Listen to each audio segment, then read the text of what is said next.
el episodio anterior expliqué cómo concebían los autores bíblicos el inframundo o reino de la muerte y la expectativa que ellos tenían de poder ser rescatados de este. Esperanza que los llevó a describir dos tipos de muerte. La provocada por el pecado de Adán, que nos ha exiliado de Edén.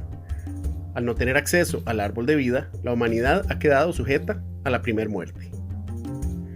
Pero también la segunda, a causa de la rebelión personal contra el Creador. El buscar establecer nuestra propia imagen o nombre en la tierra es dar la espalda a Dios, es despreciar voluntariamente ser su imagen, para imponer nuestra propia voluntad, viviendo conforme la sabiduría humana ajena a su buen consejo, similar a lo ocurrido en el jardín. A este estilo de vida las Escrituras llaman una vana manera de vivir. Es equivalente a deshumanizarnos. Y cada vez que fallamos en nuestro estatus como imágenes de Dios, se le conoce con el nombre de pecado. Esta segunda muerte implicará la destrucción total de todo aquel que rechace la oferta de rescate por parte de Dios, quien nos ha llamado al arrepentimiento de esta vana manera de vivir, invitándonos de nuevo a su Bet Ab, su jardín. Él se ha provisto de un sacrificio perfecto por esas faltas, redimiendo así su familia humana. Y lo único que se requiere para acceder a esta salvación es creer en Él. Ciertamente todos enfrentaremos la primera muerte. Sin embargo, en el último y gran día del juicio, todo aquel que hubiese rechazado este sacrificio por parte de Dios, sufrirá la segunda muerte, la separación absoluta del Creador. Vimos además cómo el hombre en sus primeros intentos de construir su propio mundo aparte de Dios ha llevado a la humanidad a una escalada de abuso y violencia, donde el fuerte explota la vulnerabilidad del más débil. Sean mujeres, viudas y ancianos, así como huérfanos, extranjeros y los más desposeídos, todos sufriremos siendo víctimas de este sistema de valores y normas culturales, concebidas por la sabiduría humana. Y es a este tipo de sistema o mundo al que el apóstol Juan hace referencia al escribir: No amen al mundo ni las cosas que están en el mundo. Como si el pecado en Edén y sus efectos no fuesen suficientes, ahora Dios enfrentará otra gran rebelión sobrenatural, una cuyo objetivo será alterar la mismísima naturaleza humana. Rebelión que traerá mayor depravación y violencia a un mundo ya en decadencia y amenazará directamente con corromper la imagen del Altísimo en la tierra. Y leemos de ella en uno de los pasajes más asombrosos e inauditos de las Sagradas Escrituras. Aconteció que cuando los hombres comenzaron a multiplicarse sobre la faz de la tierra, les nacieron hijas, y viendo los hijos de Dios que las hijas de los hombres eran bellas, tomaron para sí mujeres escogiendo entre todas. En aquellos días había gigantes en la tierra, y aún después, cuando se unieron los hijos de Dios con las hijas de los hombres y les nacieron hijos. Estos primeros 4 versículos en el capítulo 6 del Génesis son tan desconcertantes y perturbadores que han dado lugar a todo tipo de especulaciones. Y es que pareciesen haber sido añadidos sin ningún tipo de contexto para nosotros, que desde nuestra limitada perspectiva no encontramos relación entre ellos y la gran maldad del hombre como predecesores del diluvio. Sin embargo, un judío de la época entendería que este pasaje hace referencia a la segunda rebelión celestial, donde algunos hijos de Dios o miembros del concilio divino decidieron abandonar su morada espiritual, transgrediendo la división entre el reino celestial y terrenal, mezclando su naturaleza divina con mujeres que tomaron para sí, con el fin de formar su propia descendencia, trayendo una raza de gigantes que profanarían la tierra. En hebreo, la palabra aquí traducida como gigantes es Nefilim. Hay quienes argumentan que deriva de la palabra nafal, los caídos, pero la realidad es que el origen de esta palabra es incierto, por lo que su uso en este contexto ha sido asociado al arameo nefilá, que hace referencia a Orión o el gigante del cielo, tal y como se tradujo al griego en la Septuaginta como gigantes. La historia de esta rebelión la encontramos narrada en el primer libro de Enoc. El primer libro de Enoc es un libro pseudoepigráfico.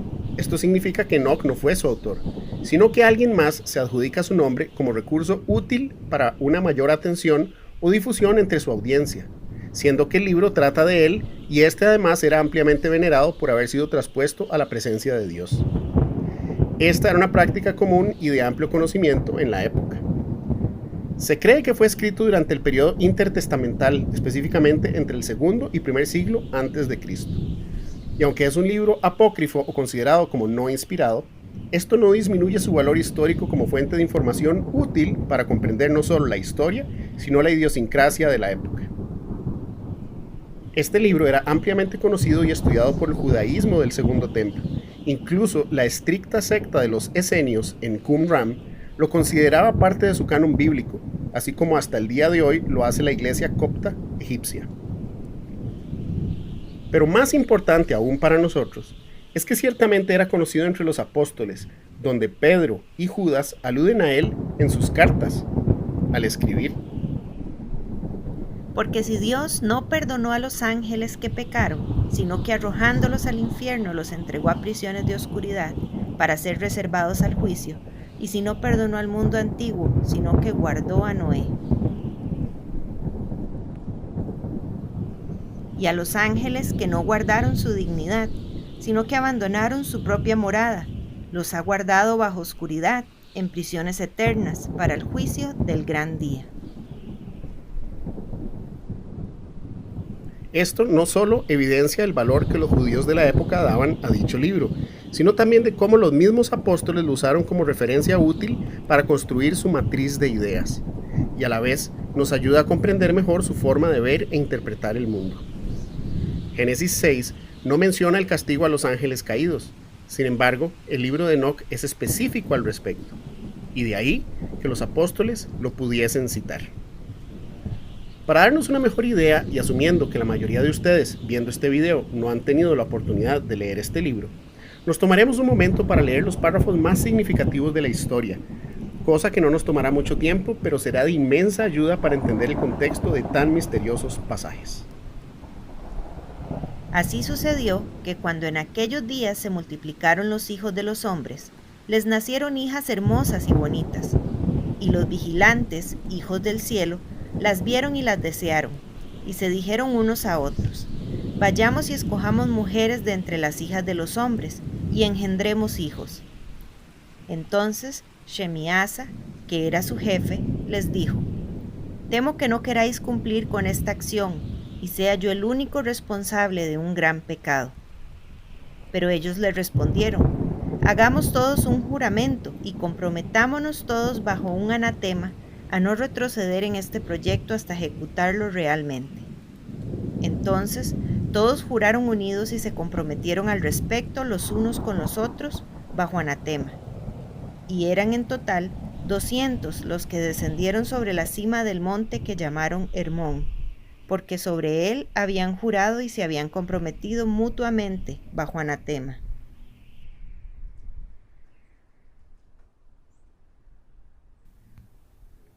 El monte Hermón es el pico más alto en toda la región del Levante y se encuentra al norte de Israel, llamado también Senir por los amorreos y Sirión por los fenicios. Tendrá un papel fundamental en toda la épica bíblica debido a que era visto por religiones sumerias y mesopotámicas como el monte de los dioses, lugar donde estos descendieron para encargarse de los asuntos de la humanidad. Es por esta razón que en el Antiguo Testamento también se le llama Baal Hermón. El monte se encuentra en la región de Basán, por lo que también es conocido como el monte de Basán. Textos ugaríticos en tabletas cuneiformes asocian al monte Hermón con las puertas del Hades o infierno, especialmente la gruta natural en la roca a los pies del monte, razón por la cual se convirtió en lugar predilecto de culto para religiones paganas. Para la época del dominio romano, Herodes construyó aquí un templo en honor al emperador César Augusto, y antes de morir entregó esta región a su hijo Filipo, por lo que se le llamó Cesarea de Filipo. Esta formación rocosa era conocida como la gruta de Pan o Banias, donde se encontraban los santuarios al dios Pan y las ninfas, así como el templo a Zeus. Hermón, en hebreo, viene de la raíz harem, que significa prohibido o dedicado a destrucción. Y es la razón por la que esta región era vista por los antiguos hebreos como el epicentro de la rebelión a Dios, y desde donde los poderes de las tinieblas hicieron su ataque a la humanidad dentro de lo que ellos consideraban la geografía cósmica o divina. El término geografía cósmica es la forma como los eruditos en la academia hacen referencia a la idea que los antiguos tenían con respecto al dominio territorial de entes espirituales sobre determinada zona geográfica, también llamados principados o potestades en las Sagradas Escrituras. De ahí que esta región del norte, o Sefón en hebreo, llevara el estigma del mal para los antiguos israelitas. No es casualidad que en los evangelios encontremos a Jesús confrontando a las huestes espirituales en este lugar, sino también anunciando su reinado eterno y su poder sobre la tierra. Viniendo Jesús a la región de Cesarea de Filipo, preguntó a sus discípulos, diciendo: ¿Quién dicen los hombres que es el Hijo del Hombre? Conociendo el trasfondo espiritual que implica el lugar donde Jesús ha llevado a sus discípulos, nos ayuda a entender mejor este pasaje. El Espíritu Santo revela a Simón la identidad de Jesús, lo que sería no solo un anuncio de buenas noticias para ellos, sino también una declaración de guerra espiritual para con los poderes de las tinieblas. Nada más y nada menos que en su propio territorio, en las mismísimas puertas del Hades. Respondiendo, Simón Pedro dijo: Tú eres el Cristo, el Hijo del Dios viviente. Entonces le respondió Jesús: Bienaventurado eres, Simón, hijo de Jonás, porque no te lo reveló carne ni sangre, sino mi Padre que está en los cielos. Y yo también te digo, que tú eres Pedro, y sobre esta roca edificaré mi iglesia, y las puertas del Hades no prevalecerán contra ella. Este es uno de esos pasajes controversiales dentro del cristianismo, ya que se le ha dado una interpretación particular ajena al contexto y la cultura de la época. Por ejemplo, la Iglesia Católica interpreta que es aquí donde a Simón Pedro se le nombra como autoridad sobre la iglesia. El argumento es que Jesús cambia su nombre a Petros o piedra, para luego añadir que sobre esta piedra o roca edificará su iglesia. El dogma católico ve en este pasaje a Pedro como la base sobre la cual se construirá su iglesia, y de ahí la sucesión pontífica. Esto es fácilmente debatible, ya que la palabra original griega utilizada para referirse a Simón es Petros, que significa piedra pequeña, distinta a la utilizada para referirse a Petra, sobre la cual edificará su iglesia, que hace referencia a una piedra grande o roca, siendo que semánticamente Jesús está haciendo referencia a dos cosas distintas. Por otra parte, el protestantismo argumenta que la Petra o gran roca sobre la cual Cristo edificará su iglesia hace referencia a la declaración que Pedro acaba de hacer, que Jesús es el Cristo, el Hijo del Dios viviente. Así, Simón es una pequeña piedra que forma parte de la gran roca, que es Cristo Jesús, el Hijo de Dios, base y fundamento de la iglesia. Pero esto tampoco tiene sentido conforme el contexto del pasaje. Jesús ha llevado a los discípulos a un lugar inmundo para ellos, Cesarea de Filipo, centro de adoración a dioses paganos, lugar de peregrinación para presentar ofrenda a Zeus, el dios Pan y las ninfas, conocido también como las puertas del Hades, donde incluso se sacrificaban niños en la antigüedad. Evidentemente Jesús está anunciando a estas deidades inferiores que su dominio territorial ha llegado a su fin. Él establecerá su iglesia en la tierra. Nada lo detendrá. Y sobre esta roca, en otras palabras, sobre este mismísimo lugar donde ellos se encuentran, edificará su iglesia, y las puertas del Hades no prevalecerán contra ella.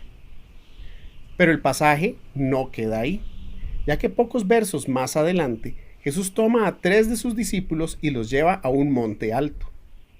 El único monte alto en la región es Hermón, el mismísimo epicentro del mal.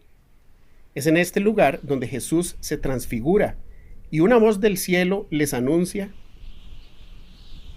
Este es mi Hijo amado, en quien tengo complacencia. A él oíd. En palabras del Dr. Heiser, Dios está reversando lo ocurrido en Hermón, corrigiendo y reclamando lo que le pertenece, su buena creación. Las palabras de Dios hacen eco a lo prometido a Moisés e Isaías. Su siervo ha llegado a establecer su reino.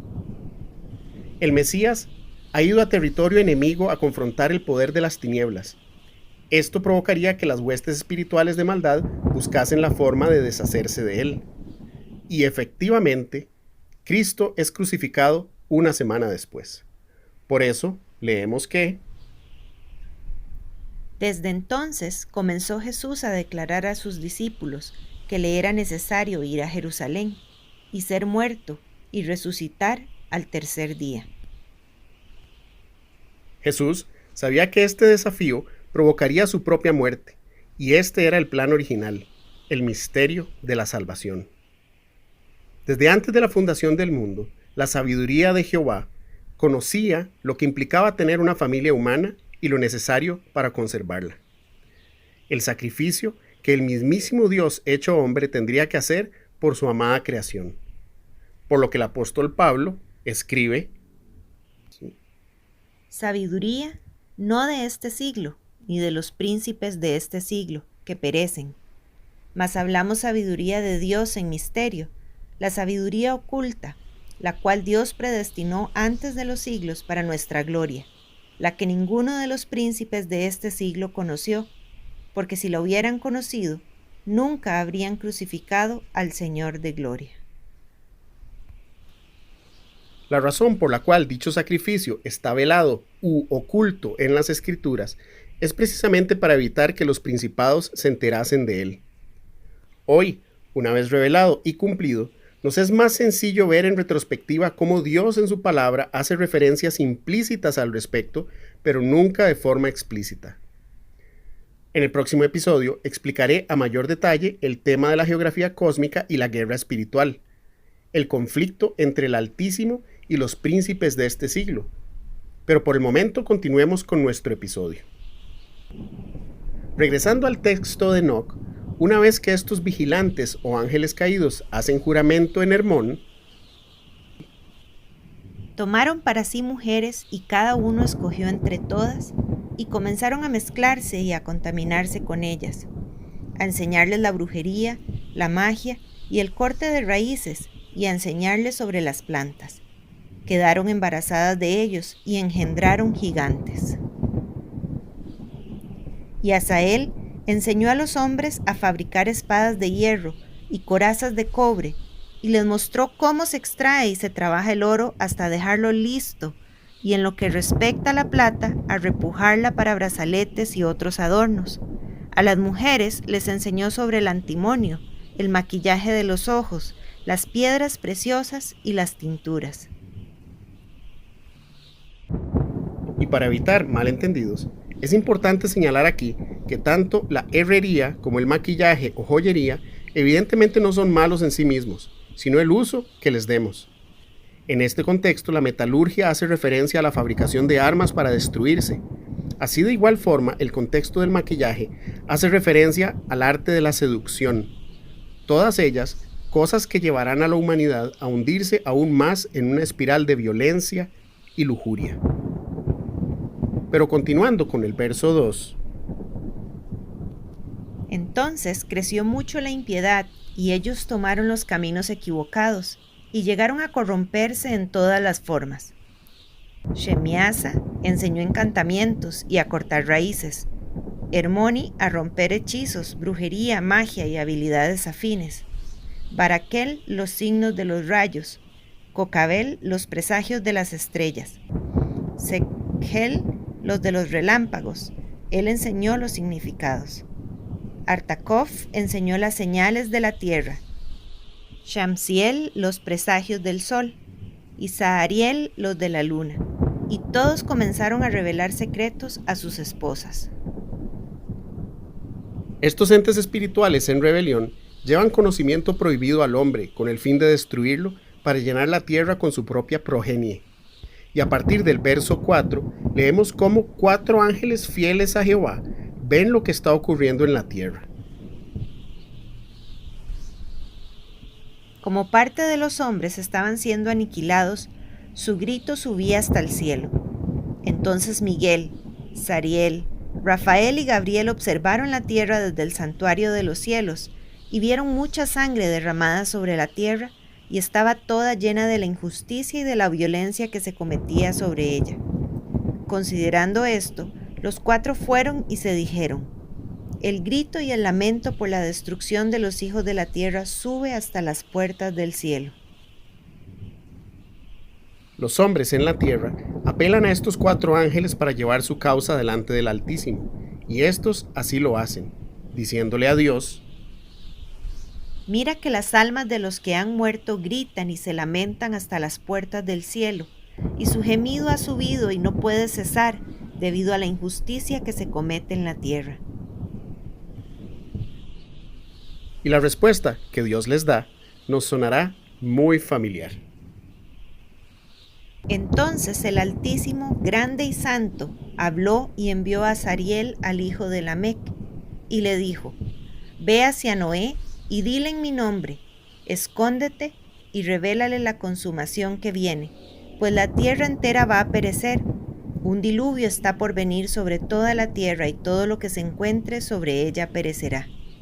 Enseguida enseña al justo, al hijo de Lamec, lo que debe hacer para preservar su alma para la vida y escapar definitivamente, pues por él será sembrada una planta y serán establecidas todas las generaciones. Finalmente, Dios dicta sentencia sobre los ángeles en rebelión, y leemos: y a Miguel le dijo el Señor: ve y anuncia a Shemiasa y a todos sus cómplices que se unieron con mujeres y se contaminaron con ellas en su impureza, que sus hijos perecerán y ellos verán la destrucción de sus queridos. Encadénalos durante 70 generaciones en los valles de la tierra hasta el gran día de su juicio. En esos días se les llevará al abismo de fuego, a los tormentos y al encierro en la prisión eterna. Todo el que sea condenado estará perdido de ahí en adelante y será encadenado con ellos hasta la destrucción de su generación. Y en la época del juicio que yo juzgaré, perecerán por todas las generaciones. Con esto en mente, nos es más claro a qué hacen referencia los primeros versos del capítulo 6 del Génesis, así como los pasajes en las cartas de Pedro y Judas, donde leemos la condena de estos ángeles rebeldes. Evidentemente, esta historia era parte de su común entendimiento. El autor en Génesis no consideraría necesario hacer el recuento de dicha narrativa, asumiendo que su audiencia inmediata la conocería. Como dijese el doctor Michael Heiser, si preguntásemos a un judío en la época del Segundo Templo el porqué de la maldad en el mundo, él daría 3 razones. La primera, la rebelión en Edén, aquella que causó nuestro exilio del jardín e introdujo la muerte al mundo. La segunda sería esta rebelión sobrenatural de los vigilantes, hijos de Dios que deciden abandonar su morada celestial en Génesis 6. Rebelión que ha traído mayor violencia, depravación y muerte al mundo, contaminando la naturaleza humana al utilizar a la mujer como vaso de iniquidad para engendrar a estos nefilim o gigantes, que como veremos, plagarán la tierra incluso con su muerte. Y finalmente la rebelión en Babel, tema principal de nuestro próximo episodio.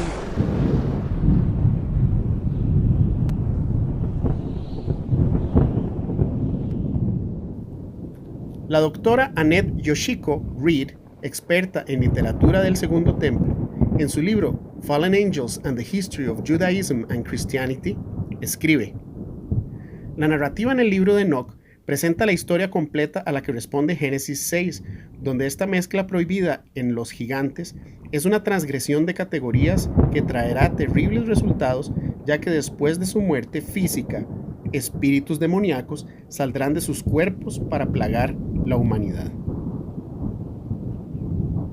Ciertamente los vigilantes han plagado a la humanidad con su descendencia y el conocimiento prohibido que dieron al hombre para su destrucción. Por lo tanto, Dios los ha encerrado en prisiones de oscuridad hasta el fin de los tiempos, donde serán finalmente destruidos, como también nos lo informan las cartas de Pedro y Judas.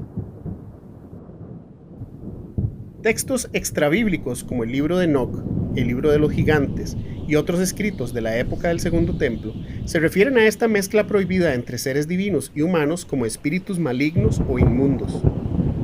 Estos nefilim o gigantes, una vez muertos, sus espíritus no tienen reposo, sino vagan en busca de nueva morada donde poder manifestarse.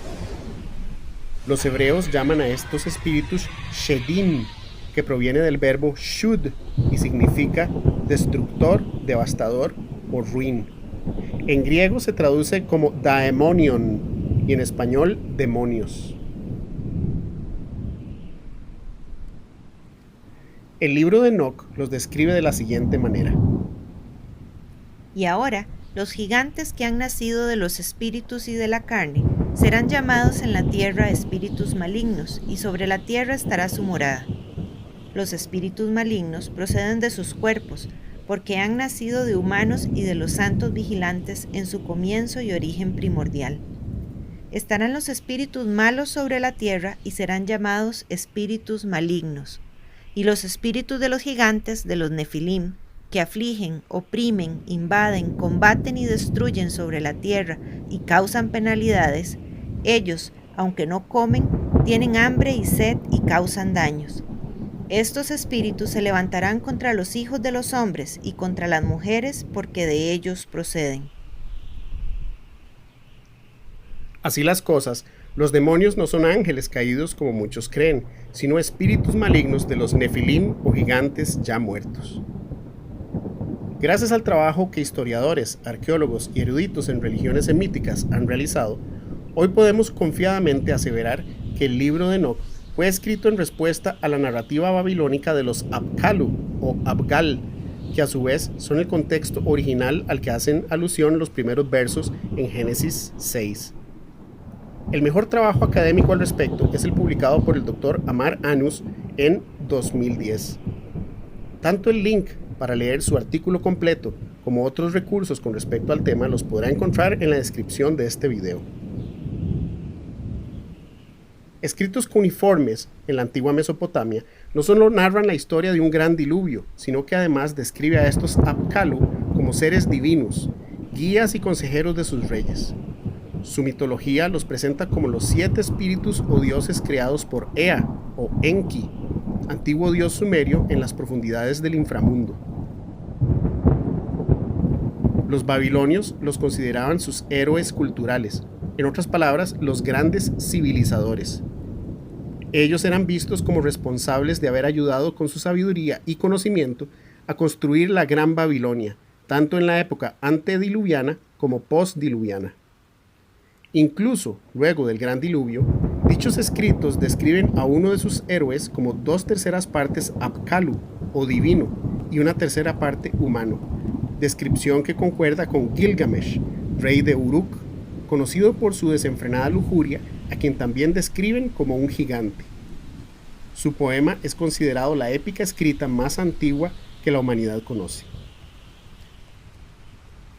El libro de Enoc ha preservado para nosotros esta historia desde el punto de vista hebreo, no como una copia o plagio como muchos detractores afirman, sino la forma como ellos interpretaron lo ocurrido con dichos seres sobrenaturales, resaltando las marcadas diferencias entre narrativas para denunciar y corregir la antigua creencia babilónica. En otras palabras, el libro de Enoc está compuesto a modo de polémica, contrastando la ideología prevalente de dioses inferiores con la judaica y su único Dios todopoderoso. Ciertamente hay quienes se atreven a aseverar que la mezcla de dichos mitos fueron la fuente de inspiración para las Sagradas Escrituras. Sin embargo, este es un argumento ridículo que ignora la realidad de su propio contexto cultural. Dichas civilizaciones, con un marco de referencia común, interpretarían o reinterpretarían los distintos eventos y circunstancias que los rodean, según su propia cosmogonía. Los autores bíblicos escriben bajo dicho contexto, donde evidentemente encontraremos elementos de coincidencia con sus vecinos inmediatos. Lo que para babilonios fue su gran impulso como imperio dominante sobre la faz de la tierra, para los antiguos hebreos representó el segundo mayor ataque a la humanidad. Y es esta abismal diferencia la que hace la narrativa bíblica única, singular y absolutamente superior a su contraparte mesopotámica. Ahora, toda la carne ha corrompido su camino. Los enemigos de Dios han ganado terreno para con el hombre. La humanidad está llena de violencia y maldad, por lo tanto Dios destruirá todo vestigio de contaminación a su hermosa creación, con una excepción. Y se corrompió la tierra delante de Dios, y estaba la tierra llena de violencia. Y miró Dios la tierra, y he aquí que estaba corrompida, porque toda carne había corrompido su camino sobre la tierra. Dijo pues Dios a Noé: he decidido el fin de todo ser, porque la tierra está llena de violencia a causa de ellos, y he aquí que yo los destruiré con la tierra. He aquí que traigo un diluvio, para destruir toda carne en que haya espíritu de vida debajo del cielo. Todo lo que hay en la tierra morirá, mas estableceré mi pacto contigo, y entrarás en el arca tú, tus hijos, tu mujer y las mujeres de tus hijos. Es interesante ver cómo las Sagradas Escrituras en este contexto de maldad y corrupción retratan a Noé, quien, hallando gracia ante los ojos de Dios, lo describen como varón justo y perfecto en sus generaciones. La perfección genealógica de Noé es un claro contraste a la contaminación híbrida de los ángeles caídos y sus descendientes, los gigantes. Ahora, Dios reiniciará su proyecto al hacer pacto con Noé, o Noaj, que en hebreo significa reposo, no sin antes traer juicio sobre la tierra para limpiarla de toda contaminación. De ahí que el lenguaje utilizado por los autores bíblicos hacen alusión a las primeras condiciones de la creación, donde las tormentosas aguas del caos cubrirán nuevamente la faz de la tierra, llevándolo a su estado original de tohu vavohu, que encontramos en Génesis 1:2 como desordenada y vacía.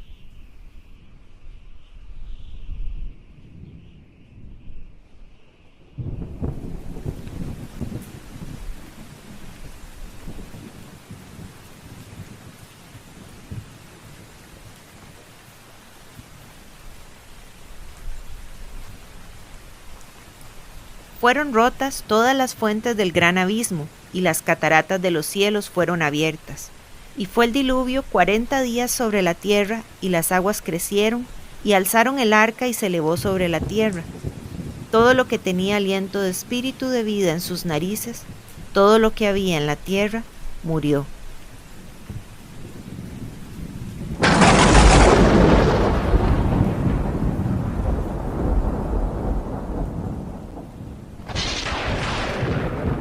Y como explicase en el 6º episodio, dicho acontecimiento correspondería perfectamente con la gran inundación ocasionada por el deshielo del Drías reciente, unos 11.200 años atrás, al iniciar el Holoceno, conocido también como el pulso de derretimiento o agua de deshielo 1B. Este devastador evento fue registrado por decenas de culturas en la región. Al día de hoy se han encontrado más de 150 documentos extrabíblicos al respecto, entre los cuales destacan el poema acadio de Atrahasis, así como la épica de Gilgamesh que mencioné anteriormente. Dicha inundación transformó radicalmente la zona del Golfo, lugar donde se concentraban los mayores asentamientos humanos registrados. Ciertamente para dichas generaciones esto significó el fin del mundo conocido, pero no implica que hubiese sido necesariamente un acontecimiento global como muchos creen. Esta idea de un diluvio universal donde las aguas cubren la totalidad del planeta es prácticamente improbable, aunque entiendo que es la interpretación intuitiva que naturalmente hacemos al hacer una lectura literal de la historia. Pero como he mencionado en innumerables ocasiones, el no tomar en cuenta su propio contexto y sus recursos literarios es un descuido y falta de consideración para con el texto. Así, por ejemplo, es bien sabido que el número 40 en las Escrituras se encuentra siempre asociado a periodos de prueba o juicio, de ahí la cantidad de días del diluvio. El no tomar en cuenta su forma de ver el mundo y cómo ellos lo expresaron es abandonar el contexto original que produjo lo que consideramos la palabra de Dios, perdiendo de vista los increíbles paralelismos que los autores intencionalmente crearon para nosotros en tan extraordinarias narrativas.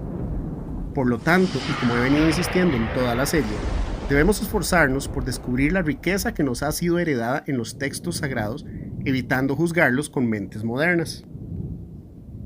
La descripción de un arca llena de todo tipo de animales y sus variantes entre especies nos debe llevar a la pregunta de ¿qué quiere decirnos el autor con esta descripción tan exagerada? Y no asumir la literalidad del texto con respecto a este acontecimiento evidentemente imposible. Recordemos que si algo es extraño, es importante. Empecemos por lo evidente. Ante el inminente juicio, Dios preservará la vida de su creación para reiniciar nuevamente su proyecto original, mitigando así el efecto o daño causado por la rebelión sobrenatural de los hijos de Dios y los gigantes.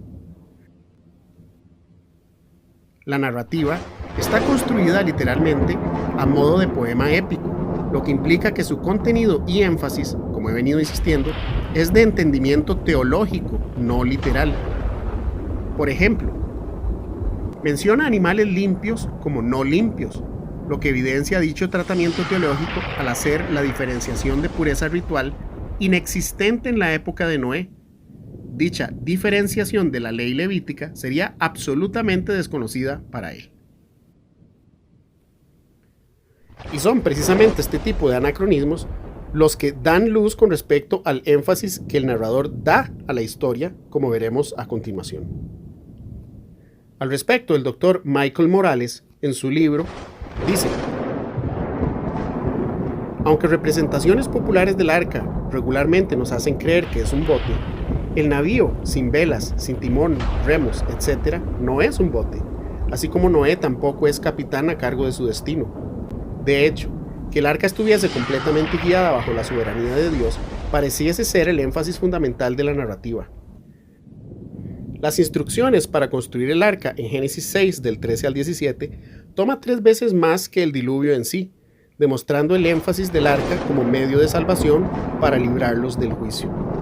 ¿Cómo entenderían los antiguos el arca? Algunas consideraciones apuntan a la conclusión que el arca simboliza un templo.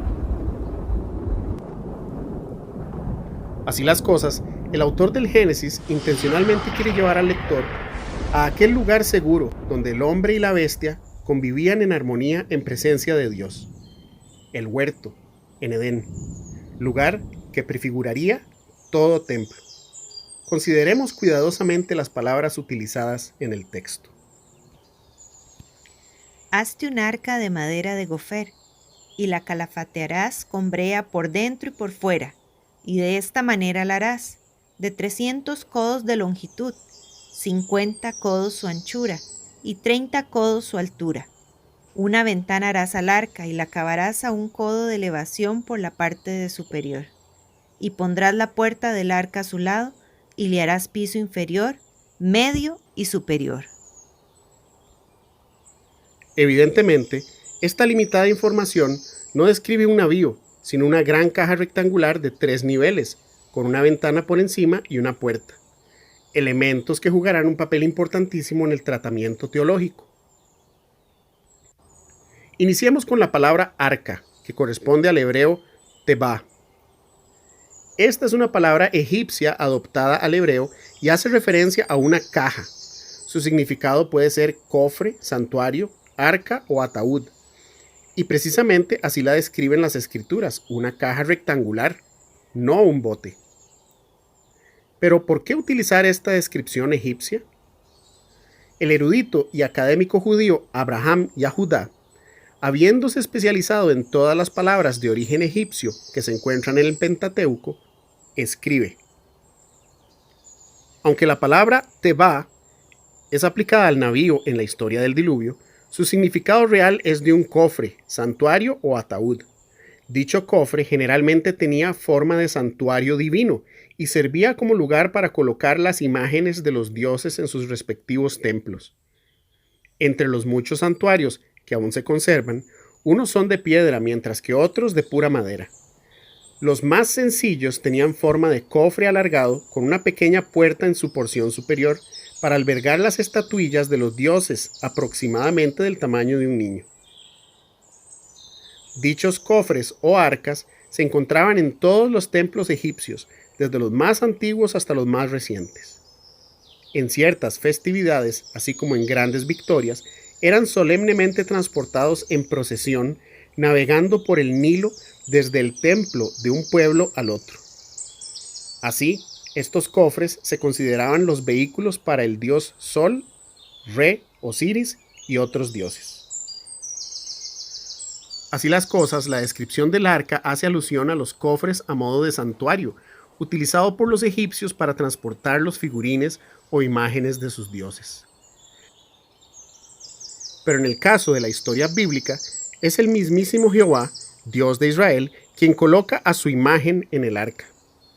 En otras palabras, el arca es intencionalmente descrita como el santuario divino que representa el microcosmos de la creación y prefigura el templo conforme su forma de ver el mundo.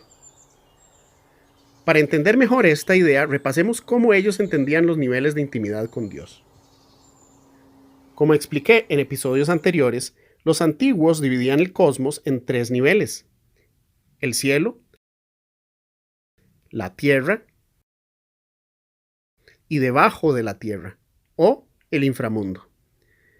Esta división de categorías nos informan la proximidad o intimidad de Dios para con su creación, y lo encontramos reflejado en los textos bíblicos desde un inicio. En Génesis 1, 9 y 10, Dios descubre lo seco y lo llama tierra. Es en esta tierra que Dios crea al hombre, como leemos en Génesis 1, 27. Luego, en Génesis 2, 8, leemos que al oriente de la tierra, en un lugar llamado Edén, Dios plantó un jardín. Así, la narrativa nos informa estos 3 niveles de intimidad con el Creador: la tierra, representada por el desierto; Edén al oriente; y finalmente la habitación de Dios, su jardín. Estos 3 niveles representan los 3 estratos de la creación, en otras palabras, como paralelos al cielo, la tierra y el inframundo. Las escrituras lo retratan como el monte de Dios, de ahí que el lenguaje bíblico hable de ascender o subir a la presencia de Dios. De este jardín fluye un gran río que desciende para dar vida a toda la tierra. En el centro del jardín se encuentra el árbol de vida y el árbol del conocimiento del bien y del mal. Dios pone al hombre que había formado en la tierra en este jardín. En otras palabras, lo hace descansar o reposar, noaj, en su presencia. Pero ya conocemos la historia. El hombre desobedece a Dios y es expulsado del huerto, llevado nuevamente a la tierra de donde fue tomado. En otras palabras, al desierto, que en su cosmología corresponde al inframundo o reino de la muerte. Y es así como el hombre inicia su descenso espiritual. Dios coloca querubines para evitar que el hombre regrese al jardín y coma del árbol de vida. Este mismo patrón lo vemos reflejado entre el mundo pagano y el pueblo de Israel. El desierto como tierra de gentiles, animales inmundos y muerte, mientras que el pueblo escogido se encontrará en la proximidad inmediata de Dios, donde solo animales limpios son permitidos. Y finalmente encontramos el tabernáculo o templo de Dios, su habitación, el lugar más santo en la tierra, decorado con árboles, frutos y animales a modo de jardín, con querubines resguardando su única entrada. A este lugar solo se permite acceso a un representante a modo de Adán, un sacerdote en nombre del pueblo, y el único animal permitido aquí es un cordero perfecto. Este mismo patrón que expresa la relación de proximidad a Dios, la vemos reflejada dentro del mismo tabernáculo. El atrio externo, el lugar santo, donde incluso encontramos la representación del árbol de vida, y el lugar santísimo, donde encontramos también una caja rectangular, un arca que simboliza el trono de Dios. A Noé se le pidió introducir comida en el arca para preservar la vida de sus escogidos. Así, de igual manera, en el arca del lugar santísimo se debía introducir comida, el maná que preservaría la vida del pueblo escogido. El navío bíblico representa este mismo patrón de intimidad con Dios, donde tanto animales inmundos como limpios se resguardarán en este santuario de 3 niveles como paralelos de la creación. Una ventana harás al arca, y pondrás una puerta a su costado, y le harás piso inferior, medio y superior. No es casualidad que el primer libro de Reyes describa el templo de Salomón de esta misma forma a 3 niveles: inferior, medio y superior,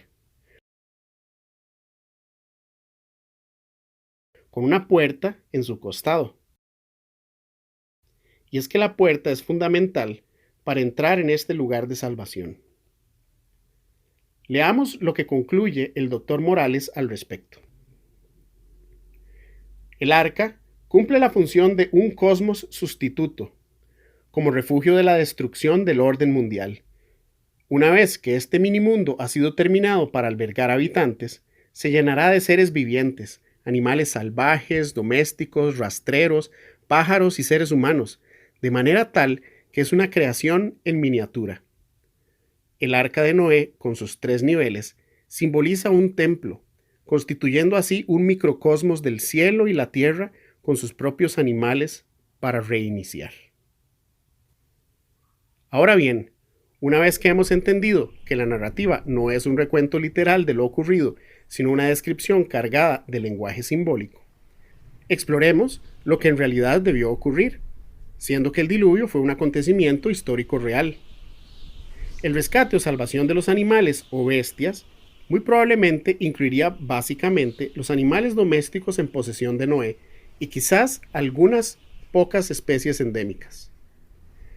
Recientemente, estudios académicos han determinado que la palabra transliterada en Génesis 6:14 como gopher, el tipo de madera utilizado para construir el arca, así como las palabras traducidas aposentos o compartimientos y brea, derivan del acadio, donde gopher corresponde a gupru en acadio, cuyo significado es juncos, cañas, bambú o paja, material utilizado para construir viviendas estilo choza o cabaña en la región. La palabra aposentos, también traducida como compartimientos, kinim, en hebreo, corresponde al acadio kané, que significa nido o canasta. Y finalmente la palabra brea o kofer, en hebreo, deriva del acadio kupru, que ciertamente puede significar brea, alquitrán o betún. Así las cosas, gracias a estos nuevos descubrimientos, hoy podemos afirmar que el navío real construido por Noé sería probablemente muy similar a las cabañas o viviendas flotantes estilo mudif que utilizaron los Maadán o árabes de las planicies, seminómadas a orillas de los ríos Tigris y Éufrates, como podemos apreciar en estas antiguas imágenes tomadas en Irak. Quizá la autoridad más calificada para dar luz al respecto sea el erudito Dr. Irving Finkel, asiriólogo y filólogo experto en escritura cuneiforme del Museo Británico, quien hace una magistral presentación en su libro The Ark Before Noah, y cuyo recurso encontrará en la descripción de este video, así como otros más para su consideración y estudio. Finkel recreó junto a un grupo de expertos lo que debió ser el navío bíblico que salvó a Noé y su familia en aquella época. Por lo tanto, a la luz de estas nuevas evidencias, Génesis 6:14 debiese leerse de la siguiente forma: hazte un santuario, un cofre, de juncos, a modo de canasto o nido, y lo recubrirás con brea por dentro y por fuera. Escritos apócrifos de la época del Segundo Templo dan crédito a dicho entendimiento, al acertar que este humilde navío salvó a la humanidad, como leemos en el libro de la sabiduría de Salomón. Cuando el agua destruyó la tierra, la sabiduría la sanó de nuevo, dirigiendo el curso de los justos con madera despreciable. Pero para que las obras de tu sabiduría no sean vanas, por eso también los hombres confían sus vidas incluso a un madero insignificante, y cruzando el oleaje en una balsa, llegan sanos y salvos. En efecto, Cuando al principio perecieron los soberbios gigantes, la esperanza del mundo se refugió en una balsa que, guiada por tu mano, transmitió la semilla de la vida a los siglos. Así, Dios preserva la vida del justo y quita de la tierra a los pecadores. Este tratamiento literario no es casualidad, sino la forma como los autores bíblicos entretejen las distintas historias para llamar la atención con respecto a momentos cruciales para la salvación. En este caso, Noé hace la función o tipo de Mesías, pero lo vemos de igual modo aplicado a Moisés, otra figura mesiánica, quien de igual manera flotará sobre las aguas en un pequeño navío de gofer, o madera insignificante, para finalmente salvar la vida de su pueblo. La historia nos lleva nuevamente a recordar los primeros días de la creación, donde el Espíritu de Dios se movía sobre la faz de las aguas para que la tierra emerja de ellas. Y leemos: Y se acordó Dios de Noé, y de todos los animales y de todas las bestias que estaban con él en el arca. E hizo pasar Dios un viento sobre la tierra, y disminuyeron las aguas. Primero que nada, el versículo no da a entender que Dios se había olvidado de Noé, sino que en el contexto hebreo la palabra saker o acordarse puede significar actuar a favor, como lo vemos en otras circunstancias en las Escrituras. Así que otra lectura alternativa podría ser: y actuó Dios a favor de Noé. Y se cerraron las fuentes del abismo y las cataratas de los cielos, y la lluvia de los cielos fue detenida, y las aguas decrecían gradualmente de sobre la tierra, y se retiraron las aguas al cabo de 150 días. Y reposó el arca en el mes séptimo, a los 17 días del mes, sobre los montes de Ararat.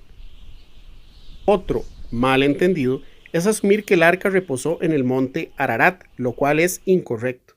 Las Escrituras explícitamente dicen que el arca reposó sobre los montes de Ararat, que es diferente. En aquella época, a toda esta zona geográfica se le llamaba los montes de Ararat, en la región conocida como Urartu, y es en una de estas montañas donde efectivamente el arca reposaría. De hecho, en esta misma región de Urartu, al noroeste de Nínive, encontramos también una pequeña ciudad llamada Ur o Ura, lo cual, como veremos en próximos episodios, se ha convertido en la opción lógica para localizar el hogar original de Abraham. Ahora, Dios reinicia su proyecto con la familia de Noé, y vemos de igual forma el paralelo que hay con las palabras dichas al hombre en el jardín. Entonces habló Dios a Noé diciendo: Sal del arca tú y tu mujer y tus hijos, y las mujeres de tus hijos contigo, todos los animales que están contigo, y vayan por la tierra y fructifiquen y multiplíquense sobre la tierra. Y edificó Noé un altar a Jehová, y tomó de todo animal limpio y de toda ave limpia, y ofreció holocausto en el altar. Y percibió Jehová olor grato, y dijo Jehová en su corazón: No volveré más a maldecir la tierra por causa del hombre, porque el intento del corazón del hombre es malo desde su juventud, ni volveré más a destruir todo ser viviente, como he hecho. Bendijo Dios a Noé y a sus hijos, y les dijo: Fructificad y multiplicaos, y llenad la tierra. El temor y el miedo de vosotros estarán sobre todo animal de la tierra, en vuestra mano son entregados. Mas vosotros fructificad y multiplicaos, procread abundantemente en la tierra y multiplicaos en ella. Dios hace pacto con Noé y le entrega una señal que será ampliamente entendida en el antiguo Medio Oriente. Y habló Dios a Noé y a sus hijos con él, diciendo: He aquí que yo establezco mi pacto con vosotros. Estableceré mi pacto con vosotros y no exterminaré ya más toda carne con aguas de diluvio, ni habrá más diluvio para destruir la tierra. Y dijo Dios: Esta es la señal del pacto que yo establezco con vosotros, por siglos perpetuos. Mi arco he puesto en las nubes, el cual será por señal del pacto entre mí y la tierra. Dios pone su keshet o arco en las nubes. En la antigüedad, cuando un reino conquistaba a otro, ofrecía pacto de tregua prometiendo no volverlo a destruir a cambio de ciertas demandas. Como señal de garantía, hacían juramento delante de los dioses. Si el rey conquistador no cumplía su tregua, terminaría muriendo por su mismo arco. En este grabado del palacio del rey asirio, Assur-Nasirpal II, vemos cómo éste presenta su arco de guerra en dirección opuesta a sus conquistados, apuntando hacia él mismo, ofreciendo así la paz entre ambos. Este común entendimiento entre culturas de la época permitiría interpretar perfectamente el pacto entre Dios y su creación. El arco apunta al cielo, como señal y garantía absoluta de su palabra.